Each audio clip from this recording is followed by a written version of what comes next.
मत मारो मुझे, मत मारो, मुझे छोड़ दो। मैं झूठ नहीं बोल रहा हूँ, मेरी मूर्ति चोरी की है इस जमींदार ने। मत मारो मुझे, मत मारो, मुझे छोड़ दो, तुम लोग मुझे छोड़ दो। कभी किसी गांव में एक शंकर नाम का एक व्यक्ति रहा करता था, जो कि मूर्तियां बनाने का काम करता था और उसकी मूर्ति बहुत ही सुंदर हुआ करती थी। अरे रामपाल भाई, हमारे गांव में जो शंकर है ना, वह तो बहुत ही सुंदर मूर्ति बनाता है। उसकी मूर्ति ऐसी लगती है जैसे कि एक पल को मानो कि वह बोल उठेंगी। हाँ हाँ भैया, तुम सही कह रहे हो। अब हमारा शंकर बनाता ही इतनी सुंदर मूर्तियां हैं। कहने को तो हमारे गांव के जो जमींदार जी हैं, वह भी अपने कारीगरों से कहकर अव्वल दर्जे की मूर्तियां बनवाते हैं, किंतु उनकी मूर्तियों में वो बात नहीं जो शंकर की मूर्तियों में है। गांव के लोग शंकर की मूर्तियों की बहुत तारीफ करते थे, तो वहीं दूसरी ओर गांव का जमींदार शंकर से जलता था, क्योंकि शंकर जो मूर्तियां बनाता था वह मूर्तियां ज्यादा दामों में बिक जाती थीं, किंतु जमींदार की मूर्तियां नहीं बिकती थीं। ये शंकर का बच्चा तो मेरे दुकान पर ताला लगवा कर ही मानेगा। मैंने देश विदेश से कितने होनहार कारीगरों को बुलवाया, किंतु उनमें से किसी भी व्यक्ति ने उस शंकर की तरह मूर्तियां नहीं बना सका, जिसकी वजह से उस शंकर की मूर्तियां ज्यादा दामों में बिक जाती हैं। लेकिन मेरी मूर्तियों को लोग लेना भी पसंद नहीं करते हैं। अगर ऐसा ही चलता रहा तो मुझे यह काम छोड़ना पड़ेगा। नहीं, मैं ऐसा भी नहीं होने दूंगा। मैं जरूर ही कुछ करूंगा। जमींदार शंकर की मूर्तियों की वजह से उससे जलने लगा था, क्योंकि शंकर की मूर्तियां जल्दी बिक जाती, लेकिन जमींदार की नहीं। फिर एक दिन गांव के एक व्यापारी आया। जमींदार जी, मैं एक व्यापारी हूँ और मैं दुनिया भर में व्यापार करता हूँ। मैं हर महीने नए नए देश, नए नए राज्य व नए नए कस्बे में जाकर अच्छी अच्छी मूर्तियों को तराशता हूँ और उन्हें खरीद कर अपने साथ ले जाता हूँ, और उन मूर्तियों को मैं अपने संग्रहालय में रखकर उनकी नीलामी करता हूँ। तो क्या आपके पास कोई खास मूर्तियाँ हैं जिन्हें मैं अपने साथ ले जाऊं? मैं आपको एक मूर्ति का 50,000 स्वर्ण मुद्राएं भी दे सकता हूं। व्यापारी की इतनी बात सुनकर वह जमींदार चौंक जाता है कि इतना बड़ा व्यापारी उसके पास खुद चलकर आया है। हाँ हाँ, क्यों नहीं, आइए आइए, मेरे पास बहुत सारी मूर्तियां हैं। आपको जरूर ही कोई ना कोई मूर्ति पसंद अवश्य ही आ जाएगी।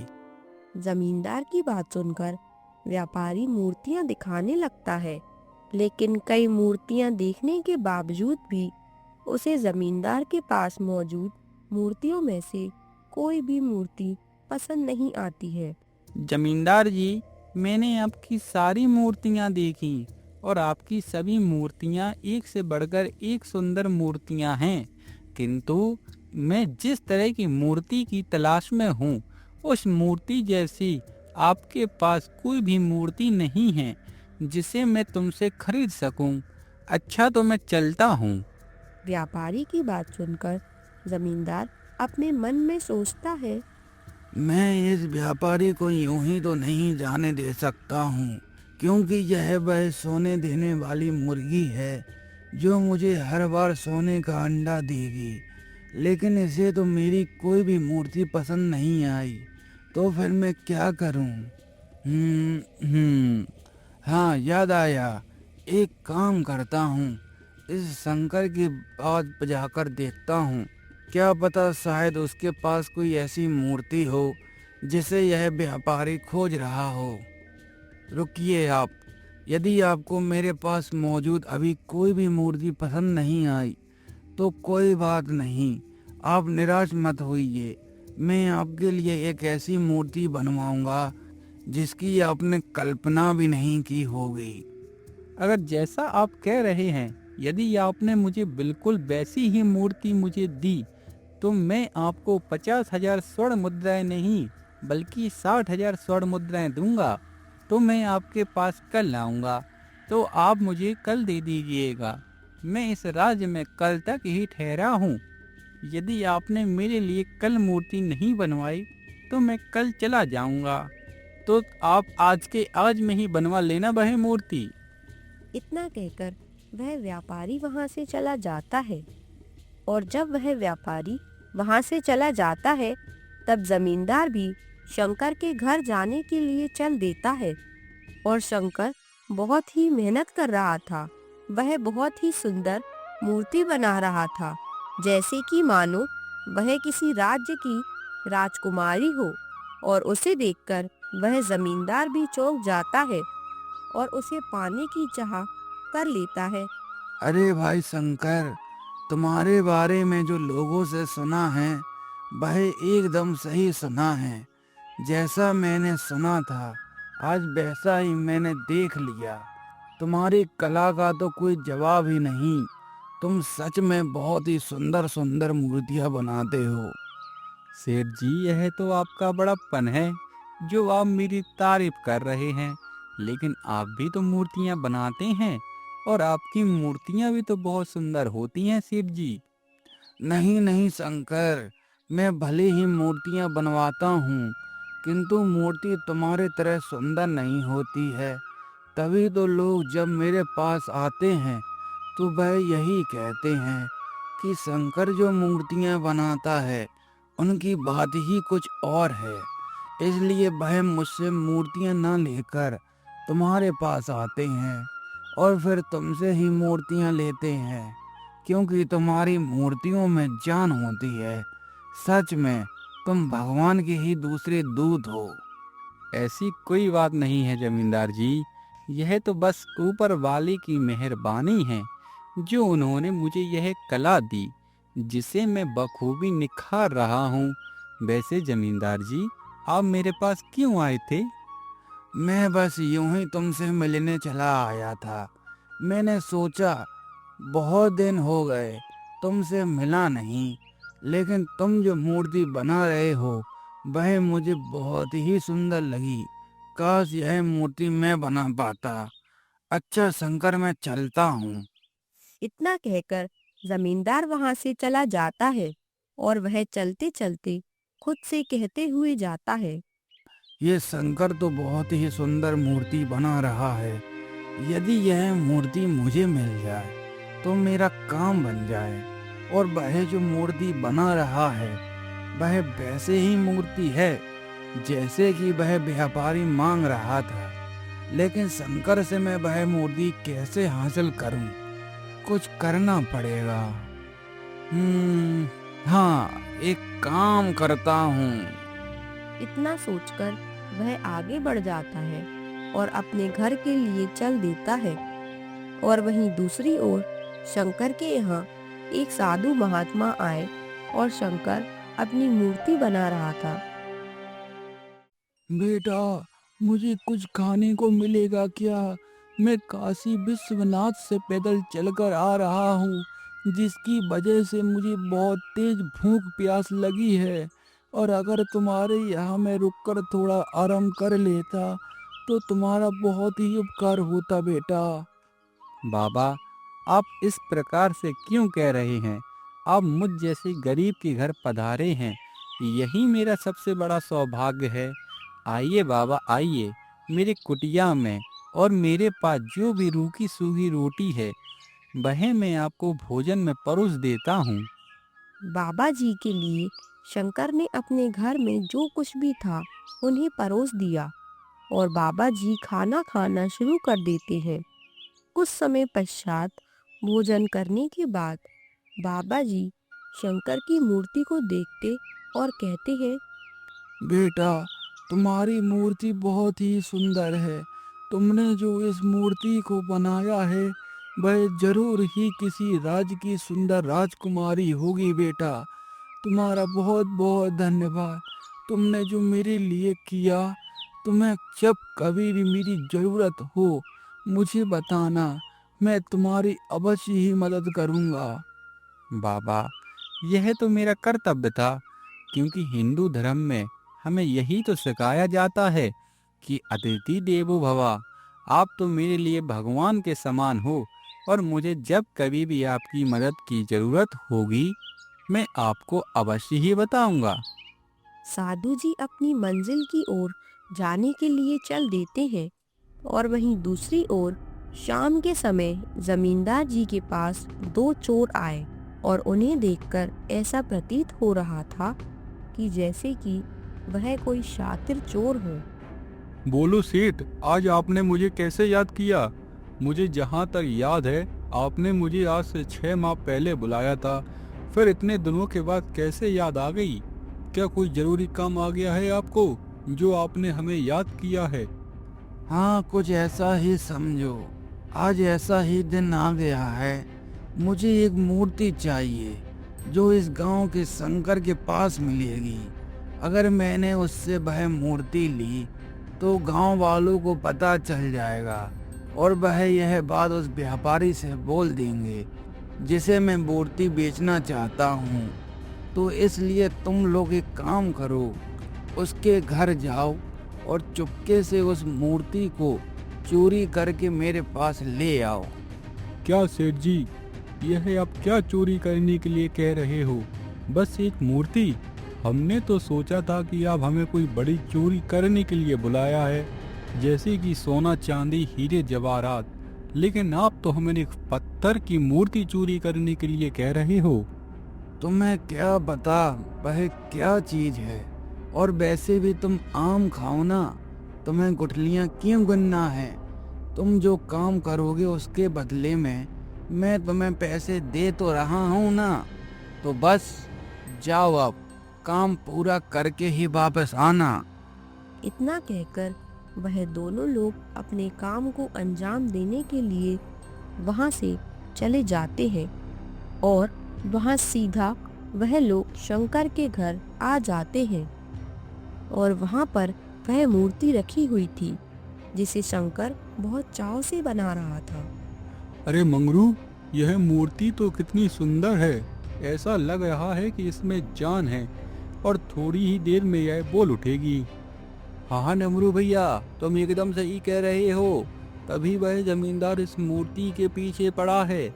लेकिन डमरू भैया, मुझे एक बात समझ नहीं आई कि यह जमींदार के पास कितनी सारी मूर्तियां हैं और वह स्वयं भी मूर्तियां बनवाता है, फिर वह यह मूर्ति क्यों चोरी करवा रहा है? भला इससे वह क्या ही करेगा? अरे हमें क्या लेना देना है, हमें जिस काम के लिए पैसे मिले हैं वही काम करते हैं और यहाँ से जल्दी से निकलते हैं। चल अब जल्दी कर, इससे पहले कि कोई हमें देख ले। इतना कहकर वह लोग उस मूर्ति को चुरा लेते हैं और वह मूर्ति लाकर जमींदार को दे देते हैं। ये लीजिए जमींदार जी, हम लोग आपकी यह मूर्ति ले आए। अब आप हमारे पैसे दे दीजिए, जैसे कि आपसे हम लोगों की बात थी। हाँ हाँ डमरू, मुझे पता है। यह लो तुम्हारे 100 सोने के सिक्के। अब तो खुश होना तुम लोग। वह लोग जमींदार को मूर्ति देकर वहां से चले जाते हैं और सुबह के समय जब शंकर अपनी मूर्ति को देखने के लिए बाहर जाता है तो वह देखता है कि जो उसने पिछले 2 हफ्तों से मेहनत करके जो मूर्ति बनाई थी वह तो चोरी हो गई है। तो वह हैरान हो जाता है। मेरी मूर्ति कहाँ गई? मैंने कल रात को ही तो यहाँ रखी थी और रात ही रात में मेरी मूर्ति चोरी हो गई क्या? ये भगवान, मैं अब क्या करूं? मैंने कितनी मेहनत करके वह मूर्ति बनाई थी, लेकिन मैं उस मूर्ति को यूं ही नहीं भुला सकता हूँ। मैं उसे अवश्य ही खोज निकालूंगा। इतना कहकर शंकर अपनी मूर्ति को खोजने के लिए घर से निकल जाता है और यहाँ जमींदार के पास वहीं आ जाता है जो कि एक दिन पहले आया था। व्यापारी जमींदार के पास रखी हुई मूर्ति को देखकर कहता है, वाह वाह वाह वाह, क्या बात है। तुम्हारे पास तो बिल्कुल वैसी ही मूर्ति है जैसे कि मैं चाहता हूँ। वही आंखें, वही ओंठ और वही नाक और वही कान। मैं इस मूर्ति की जितनी भी तारीफ करूं वह सब कम है। आज तुम्हारी ये मूर्ति देखकर ऐसा प्रतीत हो रहा है कि जिस किसी ने भी यह मूर्ति बनाई है वह इस दुनिया में भगवान का दूसरा ही दूत है। किसने बनाई है यह मूर्ति? अरे आपके सामने मैं ही तो मौजूद हूँ ना, तो साफ बात है कि यह मूर्ति मैंने ही बनाई होगी। मैंने ही इस मूर्ति को बनाया है, वह भी सिर्फ और सिर्फ आपके लिए सारे रात जाग कर। अब आप ही बताइए, आप इस मूर्ति का कितना दाम देंगे? मैं आपको इस मूर्ति के पूरे 1 लाख स्वर्ण मुद्राएं दूंगा, क्योंकि आपने जो यह मूर्ति बनाई है वह मुझे बहुत ही ज्यादा पसंद आई है। मैं जिस तरह की मूर्ति चाहता था आपने वैसी ही मूर्ति बनाकर तैयार की है। ये लीजिए, ये रहे आपके पूरे के पूरे 1 लाख स्वर्ण मुद्राएं। जमींदार को स्वर्ण मुद्राएं देकर वह व्यापारी चला जाता है। और जब वह व्यापारी अपने राज्य के लिए जा रहा होता है तभी उसी रास्ते में शंकर मिल जाता है। शंकर उस मूर्ति को देखकर पहचान लेता है कि यह तो वही मूर्ति है जो उसने बनाई थी। वह उस व्यापारी को रोकते हुए कहता है, रुको, यह मूर्ति मेरी है, यह तुमने चोरी की है। बताओ, नहीं तो मैं तुम्हें राजा जी के पास लेकर चलता हूँ, पर तुम ही समझना। क्या मैं तुम्हें शकल से चोर नजर आता हूँ? मैं एक व्यापारी आदमी हूँ। मैंने इस मूर्ति को 1 लाख स्वर्ण मुद्राएं देकर इस गांव के जमींदार से खरीदा है, और तुम कह रहे हो कि मैं चोर हूँ? हटो मेरे रास्ते से, मुझे जाने दो आप। शंकर गुस्से से भरा हुआ था, सीधा जमींदार जी के पास आ जाता है। जब जमींदार शंकर को गुस्से में देख लेता है तो वह समझ जाता है कि शंकर को सब कुछ पता चल गया। इसीलिए बात को घुमाते हुए कहता है, आओ शंकर आओ, कैसे हो तुम?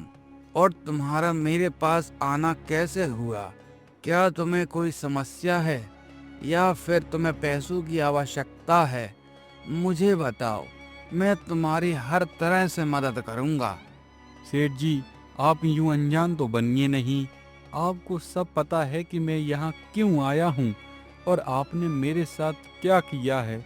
आप जब मेरे पास आए थे तब मेरी मूर्ति की कितनी तारीफ कर रहे थे, लेकिन मुझे क्या पता था कि आपकी नज़र मेरी मूर्ति पर इस प्रकार थी कि आप मेरी मूर्ति ही चोरी कर लोगे। तुम्हारा कहीं दिमाग खराब तो नहीं हो गया है? तुम होश में तो हो कि तुम मुझ पर क्या इल्जाम लगा रहे हो? क्या मैं तुम्हें शकल से चोर नजर आता हूँ? हाँ, मुझे तुम्हारी मूर्ति अच्छी लगी, किंतु मैंने उसे नहीं चुराया, समझे तुम?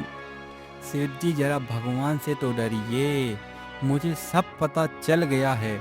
जब मैं अपने घर से आ रहा था तभी मुझे रास्ते में वह व्यापारी मिल गया था जिसे आपने मेरी मूर्ति बेची है, और आपने वह मूर्ति पूरे के पूरे 1 लाख स्वर्ण मुद्राएं में बेची है।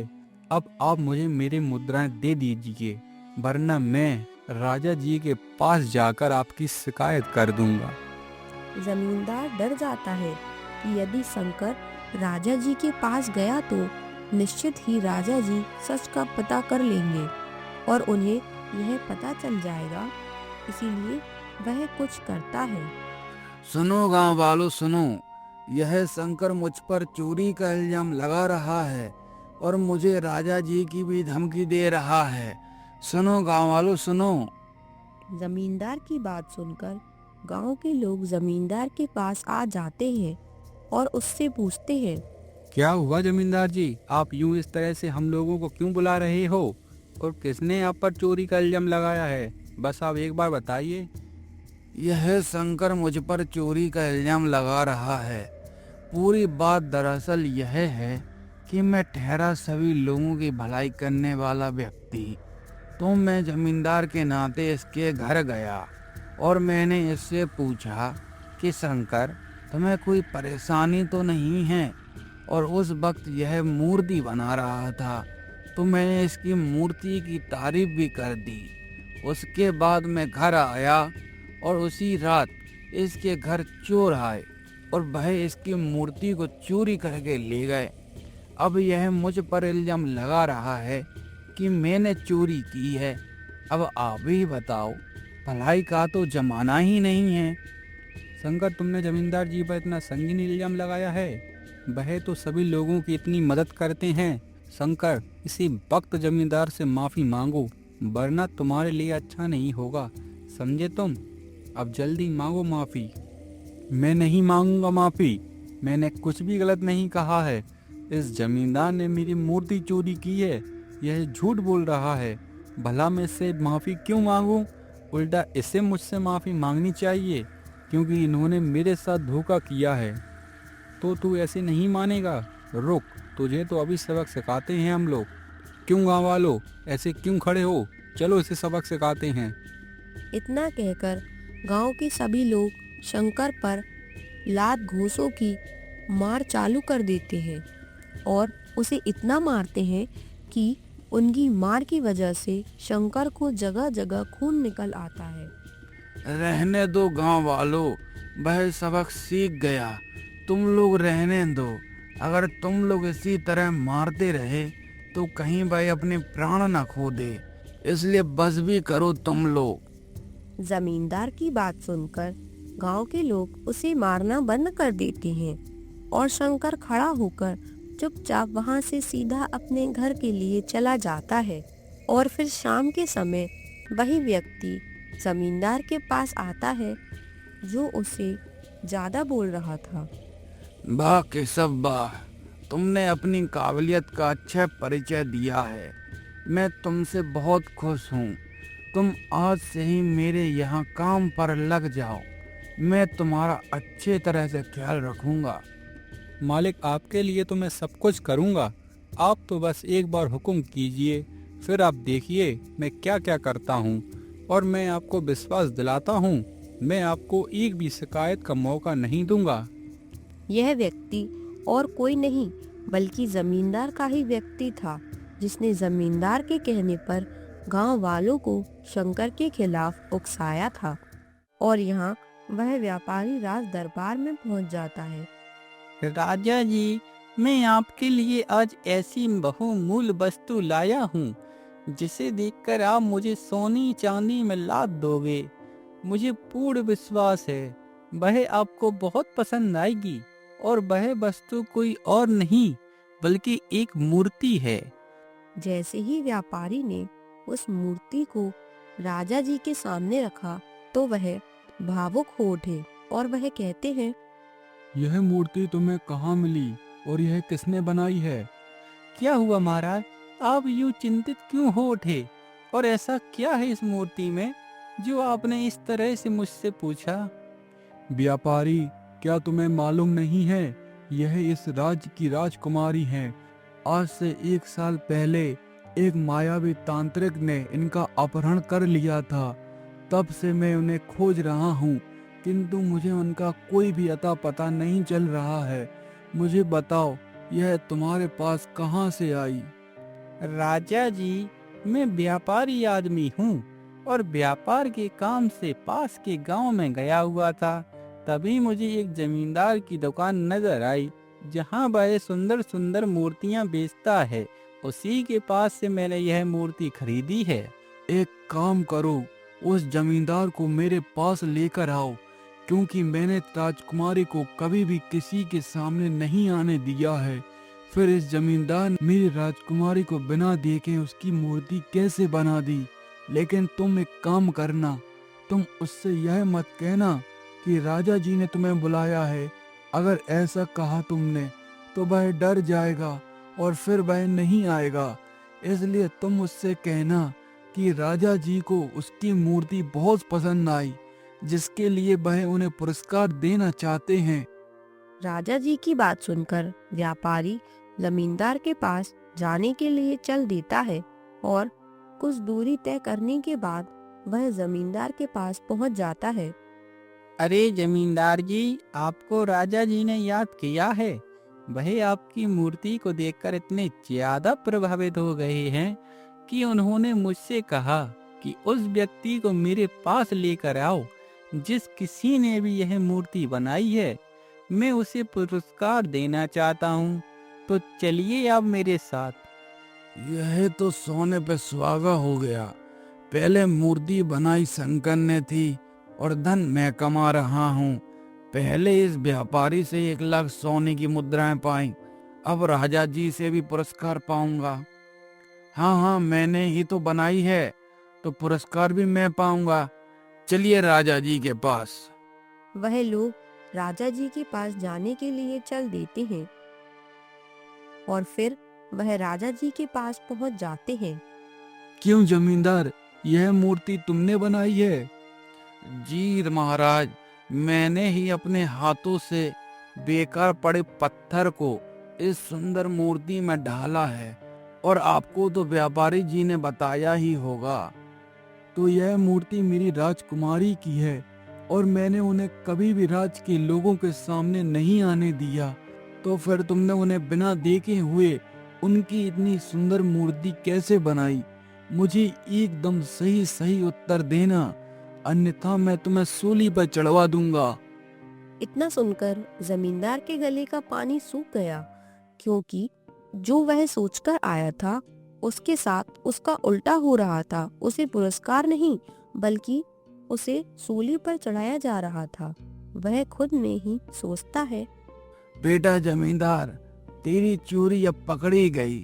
अगर तुझे अपने प्राणों से हाथ नहीं खोने हैं तो राजा जी को सब कुछ सच सच बता दो, उसी में तुम्हारी भलाई है। राजा जी मुझे माफ कर दीजिए।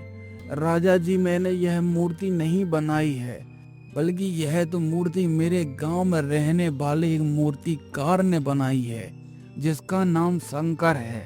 मैंने उससे ही यह मूर्ति चोरी करवा ली थी और फिर यह मूर्ति व्यापारी को बेच दी। मुझे इसके अलावा कुछ भी नहीं पता राजा जी।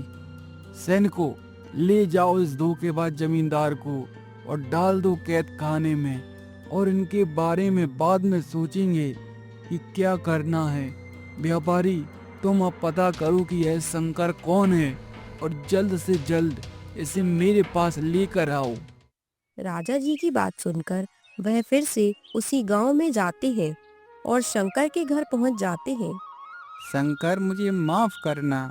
मैंने उस दिन तुम्हारी बातों पर विश्वास नहीं किया, लेकिन मुझे अब पता चल गया है कि वह जमींदार धोखेबाज था और दरअसल वह मूर्ति तुम्हारी ही थी, और इसलिए राजा जी को तुम्हारी मूर्ति बहुत पसंद आई। इसलिए वह तुम्हें पुरस्कार देना चाहते हैं। तो मेरे साथ चलो तुम। शंकर व्यापारी से बिना कोई प्रश्न किए उसके साथ चल देता है और फिर वह लोग राजा जी के पास आ जाते हैं। शंकर, तुमने यह मूर्ति क्या सोचकर बनाई? और यह मूर्ति जिस लड़की की बनाई है, उसे क्या तुमने पहले कभी देखा है कहीं? अगर देखा है तो मुझे उसके पास ले चलो। राजा जी, यह तो मूर्ति मैंने ही बनाई है। उस जैसी मैंने आज तक कोई भी लड़की नहीं देखी है। बल्कि मैंने यह मूर्ति इसलिए बनाई है क्योंकि मेरे सपनों में एक राजकुमारी आती थी, जो मुझसे कहती थी कि मुझे इस तांत्रिक के चंगुल से छुड़ा लो। और मैंने पहली बार इस राजकुमारी को देखा था और तभी मैंने उनकी जैसे दिखने वाली यह मूर्ति बनाई है। शंकर, तुमने जिस राजकुमारी की मूर्ति बनाई है वह कोई और नहीं बल्कि मेरी ही पुत्री है, और आज से 1 साल पहले एक तांत्रिक ने उन्हें अगवा कर लिया था, क्योंकि वह उनकी बलि देकर अमर होना चाहता था। क्योंकि मेरी राजकुमारी कोई साधारण राजकुमारी नहीं है, क्योंकि उनकी जो माँ थी वह एक परी थी, जिसकी वजह से राजकुमारी को जादुई शक्तियां विरासत में ही मिली थीं। और मुझे पूरा यकीन है उन्होंने ही तुम्हारे सपनों में आकर तुम्हें खुद को बचाने के लिए चुना है। तुम में कोई खास बात तो अवश्य ही होगी, तभी तो राजकुमारी ने तुम्हें चुना है। तो शंकर, जाओ और मेरी राजकुमारी को बचा कर लाओ। राजा जी के पास से अलविदा लेकर शंकर अपने सफर के लिए चल देता है और वह रास्ते में जाते जाते सोचता है कि मैंने राजा जी से कह तो दिया कि मैं उनकी राजकुमारी को खोज निकालूंगा, लेकिन मुझे तो स्वयं ही पता नहीं है कि वह राजकुमारी मुझे कहाँ मिलेंगी। अब मैं क्या करूं, मुझे कुछ समझ नहीं आ रहा है, लेकिन कुछ तो करना ही पड़ेगा शंकर। कुछ सोच तो।